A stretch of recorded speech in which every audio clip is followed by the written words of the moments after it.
Ang bongga lang ng Kim Pao love team ni na Kim Chiu at Paolo Avellino. Hindi na makapaghintay ang karamihan sa Kim Pao fans at pine-pressure na sina Kim at Paolo na aminin na ang kanilang relasyon.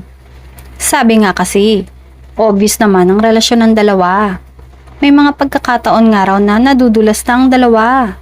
Sa totoo lang, marami naman kasi ang kinikilig kina Kim at Paolo kaya hindi rin masisisi ang fans kung sakaling maging demanding na ang mga ito na umamin na ang dalawa. Pati nga ang mga kasamahan ni Kim sa It's Showtime, kinukulit na rin ng Kim Pao fans at supporter tungkol sa relasyon ng dalawa.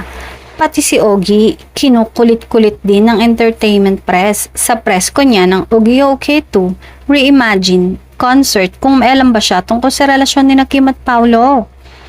Pero nilinaw nga ni Ogie na hanggang sa biro lang sila kay Kim at hindi talaga nila alam kung may relasyon nga ba ito kay Paolo. Pero sana nga, kung sakaling sina Kim at Paolo na talaga ay umamin na sila.